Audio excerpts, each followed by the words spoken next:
जैसे मैंने आपको गोस्ट ऑफ कारगिल में बताया था कि हमारे पास कोई सप्लाई तो थी नहीं। हमने 17,000 फुट के पहाड़ चढ़ने थे और हमने अपनी वेपन्स और अपनी एमुनिशन को भी लेके जाना था। Light machine gun was the maximum we had, bullets, grenades, इन सारों को हमने अपने बैकपैक में डाला हुआ था। बादामों के, खजूरों के 2-2 पैकेट्स, तो ये चीज़ें थी जिनके साथ हम कारगिल के अंदर 20 किलोमीटर अंदर चले गए। हमने अंदर अगस्त तक रुकना था, तो आप खुद सोच सकते हैं कि ये 4 महीनों की जो प्लानिंग हमारी थी, इसके अंदर जो चीज़ हमारे पास नहीं थी वो थी फूड रिजर्व्स, और हमें इस चीज़ का बड़े अच्छे तरीके से पता था। अगर आप सही तरीके से इस चीज़ को जज करते हैं तो फिर आपको मैं ये चीज़ बता दूं कि ये जो हंगर गेम्स आप अभी देखते हैं, इसके असल जो इन्वेंटर हैं वो हम ही हैं। हमें शुरू से पता था कि हमारे पास फूड स्टॉक्स नहीं और हमें कुछ ना कुछ करना है एनिमी टेरेन के अंदर जाके। सर्वर ने हमें जाने से पहले बोला था कि सर जी आप बेफिक्र हो जाएं, सांप, चीता, लोमड़ी, उकाब, जो भी चीज़ मिलेगी मैं आपके लिए पेश करूंगा। हम बड़े मुतमईन थे, हमने कहा कि चलो ये जिम्मेदारी सर्वर ने ले ली है। लेकिन वहाँ जाके हमने ये चीज़ देखी कि वहाँ तो कोई जानवर, ना पानी, ना परिंदा, ना चरिंद, सर कोई नबातात और हशरात कुछ भी नहीं है वहाँ। टाइगर हिल, तोलालिंग, दराज कंपाउंड के अंदर 17,000 फीट के अंदर ऑक्सीजन भी मौजूद नहीं थी। ये तो बहुत बड़ी चीज़ें हैं। तो चंद दिनों के बाद ही हमें लेने के देने पड़े। हमने कहा अब क्या किया जाए। एक आधा दिन तो हमारा, मैं टाइगर हिल के ऊपर कैप्टन शेर के साथ मौजूद था, ऐसा गुजरा जिसमें पिछले 36 घंटों से हमने ना कुछ खाया था ना पिया था। मैंने कैप्टन शेर की तरफ देखा और बोला कि सर जी क्या करें, पत्ते खा लें। तो उन्होंने मेरी तरफ हंस के देखा और उन्होंने बोला कि ठीक है यार, पत्ते खा लेते हैं, लेकिन तू पत्ते भी कहाँ से लाएगा। मैंने कहा सर नीचे चलते हैं दराज टाउन के अंदर, वहाँ से मैं कुछ जुगाड़ लगा के ऊपर आता हूँ। हम अभी यही बात कर रहे थे कि हमारा एक बंदा एमुनिशन तोलोलिंग के ऊपर दे के वापस ऊपर चढ़ के आ रहा था और उसने हमें आके बोला कि सर जी तोलोलिंग के ऊपर तो 2 दिन से बकरा चल रहा है। ये देखें अम्मार साहब ने आप लोगों के लिए भेजा है, और उसने एक इंडियन का हेलमेट जिसके अंदर बारबेक्यू था हमारी तरफ बढ़ा दिया। कैप्टन शेर सारियास के ओरिजिनल प्रोडक्ट्स जिनमें बैजेस, लॉकेट, कफलिंग्स, एम्बलम्स और बेशुमार एसेंशियल गियर शामिल है, बाय करने के लिए ऊपर दिए गए नंबर के ऊपर हमें व्हाट्सएप करें या फिर अनोनिमसली हमारी वेबसाइट sarias.com पे जाके परचेज करें। Keep supporting your one and only सारियास।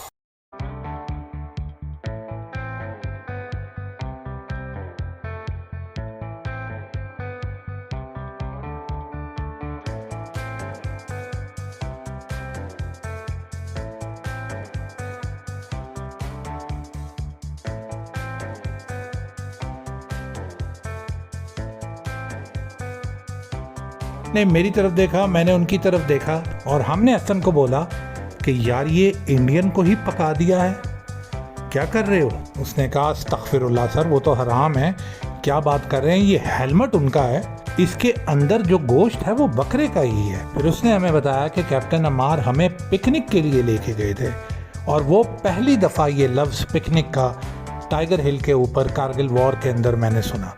और उसने हमें बताया कि हम नीचे गए थे और हमने इंडियन बेस के ऊपर अटैक किया, और इंडियन बेस के अंदर से हम 2 बकरे उठा के ऊपर लेके आए। दालें, चाय, नमक, चीनी सब लेके आए सर, इसी हेलमेट में डाल के तो लेके आए थे हम ऊपर, और एमुनिशन, ग्रेनेड, गोलियां और भी बहुत चीज़ें लाए। कैप्टन शेर ने मुझे बोला कि सारी चीज़ें छोड़ और फौरी जा अम्मार के पास और उससे पूछ के ये क्या चक्कर है, गो ना हो। मैंने कहा सर जी थोड़ा खाना खा लूँ। उन्होंने कहा ओहो हाँ आजा आजा, खाना खा ले और फिर फौरी निकल। यही हुआ, हमने खाना खाया, अल्हम्दुलिल्लाह किया, और मैं तोलोलिंग की तरफ निकल पड़ा। जब मैं तोलोलिंग के ऊपर पहुंचा तो मैंने कैप्टन अम्मार को कैप्टन शेर का पैगाम दिया, और मैंने उनसे पूछा कि सर ये आप क्या चक्कर आपने किया है। तो उसने मुझे बोला कि it was not in our plan, हम नीचे रैकी के लिए गए थे, वहाँ हमने देखा कि ये सप्लाई ऑफलोड हो रही है। हमने राष्ट्रीय राइफल के बेस कैंप के ऊपर अटैक किया, वहाँ 10 लोग मौजूद थे, 6-7 उनमें से भाग गए, 1-2 मारे गए, और वहाँ फिर हमें उनके किचन में से ये चीज़ें मिली, तो हम ये चीज़ें ऊपर ले आए। मैंने कहा सर ये तो बहुत ही कमाल आइडिया, हमारे नीचे भी और सारी पोस्टों के नीचे इनके बेस कैंप्स तो बन गए हैं और वहाँ सप्लाईज भी आती हैं। कैप्टन अम्मार ने कहा कि बस अल्लाह ताला की मेहरबानी हो गई है और कल तूने जाना है और नीचे से मद्रास यूनिट के कैंप में से चीज़ें लेके आनी है। मैंने कहा सर हाजिर। इस तरीके से हमारी पिकनिक पार्टीज जो मैं आपको गोस्ट ऑफ कारगिल में बताया था और हमारी सप्लाईज और हमारी एमुनिशन का मसला जो है वो हल हुआ। Captain Ammar Hussain was the innovator. ये उनका आइडिया था जो मैंने पिकअप किया और फिर मैं इसके अंदर इतना एक्सपर्ट हो गया कि कैप्टन अम्मार और कैप्टन शेर इस काम के लिए सिर्फ मुझे भेजते थे। यूनिफॉर्म्स की शॉर्टेज की वजह से और धोबी ना होने की वजह से sometimes we use to go कि हमने सिर्फ ऊपर एक वेस्ट पहनी होती थी और नीचे पजामा होता था। जी, सफ़ेद बुनियान जो होती है सिर्फ वो, और वो भी हम उतार के अपने मुंह के ऊपर लपेट लेते थे। खुद सोचें, जब इन हौलनाक पहाड़ों के दरमियान फुल माइनस लेवल ठंड में वो बुनियान मुंह पे लपेटे हुए हम इनकी बेसों पे हमला करते थे तो ये खौफ के मारे इनकी जान निकल जाती थी। और ये जो गोस्ट ऑफ कारगिल का मुझे नाम पड़ा, ये उसी वजह से पड़ा क्योंकि ये समझते थे कि ये कोई भूत है जो आता है। चंद दिनों के अंदर अंदर ही मैं अपनी सारी पोस्टों के ऊपर बहुत मशहूर हो गया और हर पोस्ट वाले, वो लिसनिंग पोस्ट हो या मेन पोस्ट हो, वो सारे कहते थे कि सर आप हमारे पास चक्कर लगाएं, सर आप हमें ये सामान ला दें, आप हमें वो चीज़ ला दें। मैं उन्हें आगे से कहता था, अब एक कमीनो सामान कौन सा नीचे दुकान से मिल रहा है कि जाके उठा के ले आना है। और इसके अंदर जो इंडियन बेसिस के अंदर जो अटैक्स हुए हैं, जिनको मैंने आपको द गोस्ट ऑफ कारगिल के अंदर बताया है, वो सारे के सारे मेरे अंडर आ गए। Major Anwar and captain Ammar जो थे हमारी फाउंडेशन थे इस पूरे तोलालिंग कंपाउंड के अंदर। और कई बार अम्मार मेरे साथ नीचे अटैक्स के लिए जाता था, लेकिन मेजर अनवर जो थे उन्होंने पोस्ट को संभाला हुआ था। जून के बाद हमारी इंडियंस के साथ फ्लैग मीटिंग्स भी होना शुरू हो गई और वो अपनी बॉडीज़ के लिए अक्सर हमें पैगामात भिजवाते थे और मेजर अनवर से रिक्वेस्ट करते थे। ये 30 जून का वाक़या है कि तोलालिंग के ऊपर बेशुमार शेलिंग के बाद इंडिया की तकरीबन 2 ब्रिगेड्स जो थीं, यानी तकरीबन 2000 बंदों ने ऊपर अप्रोच किया, जिनमें जेके राइफल्स भी थे, राजपुताना राइफल्स भी थे, मद्रास के भी लोग थे। एक कलेक्टिव अटैक हमारे ऊपर तोलालिंग के ऊपर हुआ। इस अटैक को मैंने आपको थोड़ी देर पहले सिपाही हज़रत अली के चैप्टर के अंदर एक्सप्लेन किया है। ये अटैक तोलालिंग की हमारी जो 3 लिसनिंग पोस्ट थी, जिनको इंडिया ने डिफरेंट नाम और नंबर दिए हुए थे, उनके ऊपर कलेक्टिवली आया। तोलालिंग के ऊपर इंडिया के बहुत ज़्यादा सोल्जर्स मरे हैं, लेकिन इस स्पेसिफिक अटैक के अंदर कम से कम इंडिया के 30 से 35 ऑफिसर्स मरे हैं। 80% इनके लोगों को हमने मारा, 20% लोग इनकी शेलिंग से मरे जो मैंने आपको गोस्ट ऑफ कारगिल में एक्सप्लेन किया था, और 20% लोग इनकी अपनी गोलियों से मरे। ये अपने जवानों को आगे भेजते थे और इनके ऑफिसर्स जो थे पीछे पत्थरों के छुप जाते थे। तो इनके जवान जब आगे आते थे, यानी हमारे और इनके ऑफिसर्स के दरमियान इनके जवान होते थे, तो ये पीछे से जब सर ऊपर उठाते थे तो हमारे स्नाइपर इनको टेक डाउन करते थे। इनके ऊपर इतना खौफ था इनके ऑफिसर्स पे कि ये सिर्फ अपनी गन पत्थर के ऊपर से करके चलाते थे।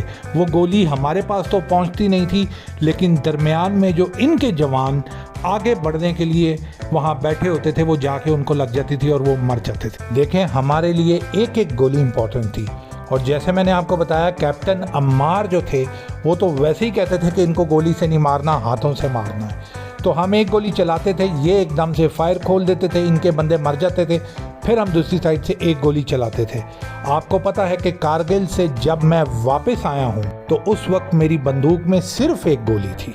उस एक गोली की बेस के ऊपर मैं 25 किलोमीटर वापस पाकिस्तान में आया। अम्मार ने दरमियान में हमें बोला कि आप बिल्कुल फायर रोक दें और पीछे फॉल बैक कर दें। इंडियंस को ये शो करें कि शायद हमारे बंकर में लोग जो हैं वो शहीद हो गए हैं। हमने ऐसे ही किया और हम पीछे डिस्पर्स होके पीछे पत्थरों के पीछे छुप गए और तकरीबन 1 घंटा वेट करने में और कंटिन्यूस फायर करने में इंडियंस को ये लगा कि शायद पाकिस्तानी फ़ौजी सारे शहीद हो गए हैं।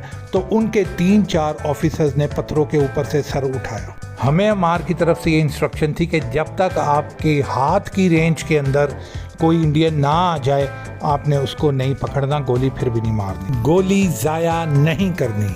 तो ये डरते पड़ते उठे, आपस में बातें करने लगे। इनको ये लगा कि जैसे अब पाकिस्तानी इधर मौजूद नहीं है। बहुत खुश भी हुए, अपना कैमरा निकाल के तस्वीरें खींचना शुरू हो गए और अपने वायरलेस सेट से पीछे बेस को बताना शुरू हो गए। उस सैनिक की आवाज़ हमें आ रही थी, उसने अपना वायरलेस उठाया, सर रॉबिन हेयर, शायद ये कैप्टन थापड़ था उनका। खैर, जैसे ही इसने ये बोला, मैंने अम्मार की तरफ देखा और एक उंगली उसको दिखाई, मतलब ये कि सर एक गोली चलाने। उसने ज़ोर से सर हिलाया और मुझे सख्ती से देखा और अपनी पोजीशन से उठा और पत्थरों के पीछे से होता हुआ रॉबिन के पास पहुंच गया। मैं और मेरे 2 साथी भी वहां से निकले और हम भी कवर लेते हुए जो बाकी 7 लोग रॉबिन के साथ मौजूद थे उनके करीब पहुंच गए। डैगर्स हमारे हाथ में थे क्योंकि कैप्टन अम्मार हुक्म दे चुके थे कि गोली नहीं चलेगी, और गोली नहीं चली। 7 के 7 लोग ज़मीन पर ढेर पड़े हुए थे। इनको चीखने का भी मौका नहीं दिया गया। जो 20 से 25 इंडियन हमसे 5-6 मीटर नीचे थे, हमने उनको ऊपर से आवाज़ दी और उन्होंने हमारी तरफ ऊपर देखा तो उनकी तो जैसे रूह निकल गई हो, और हमने इन 7 बॉडीज़ को उनकी तरफ फेंक दिया। कैप्टन अम्मार ने उनको बोला कि इनको ले जाओ, लेकिन कोई फ़ायदा नहीं हुआ क्योंकि वो 20 से 25 लोग पहाड़ से छलांगे मार के नीचे भाग गए और वो 7 सारियास के ओरिजिनल प्रोडक्ट्स जिनमें बैजेस, लॉकेट, कफलिंग्स, एम्बलम्स और बेशुमार एसेंशियल गियर शामिल है, बाय करने के लिए ऊपर दिए गए नंबर के ऊपर हमें व्हाट्सएप करें या फिर अनोनिमसली हमारी वेबसाइट sarias.com पे जाके परचेज करें। Keep supporting your one and only सारियास, इंक्लूडिंग रॉबिन थापड़ वहीं की वहीं छोड़ के भाग गए। ये राजपुताना राइफल के लोग थे। इनको मैं समझ सकता हूँ उस दिन बहुत गालियाँ पड़ी होंगी 30 जून को, क्योंकि ये नीचे अपने कमांडिंग ऑफिसर को ये बता चुके थे कि ये तोलालिंग कैप्चर कर चुके हैं और वो आगे मेन बेस में कन्वे कर चुके थे। खैर हमारा मसला नहीं था, 1 जुलाई चढ़ चुकी थी और कैप्टन अम्मार और मैं और हमारे 7 लोग तोलालिंग के ऊपर खड़े थे। एंड उस दिन शायद it was a full moon. बड़ा ही खूबसूरत समा था पहाड़ों में। चांद की फुल सिल्वर वाइट रोशनी उन 300 से 400 इंडियन फौजियों के ऊपर पड़ रही थी जिनकी लाशें वहां बिखरी पड़ी थी। कैप्टन अम्मार ने अपना हाथ ऊपर उठाया तो उसके अंदर 4 मीनार की सिगरेट की डब्बी थी। मुझे कहते हैं रॉबिन स्पीकिंग, माले गनीमत। मैंने उनसे वो डब्बी पकड़ी और मैंने उसको खोला तो अंदर सिर्फ 3 सिगरेट पड़े हुए थे। मैंने कहा सर जी लगता है टेंशन में सारी डब्बी मुका गया पिछले घंटे में। चलें कोई नहीं, 2 मेरे और 1 आपका। ये सुनकर कैप्टन अम्मार मुस्कराने लगे। कहते हैं चीते तू बाज नहीं आएगा।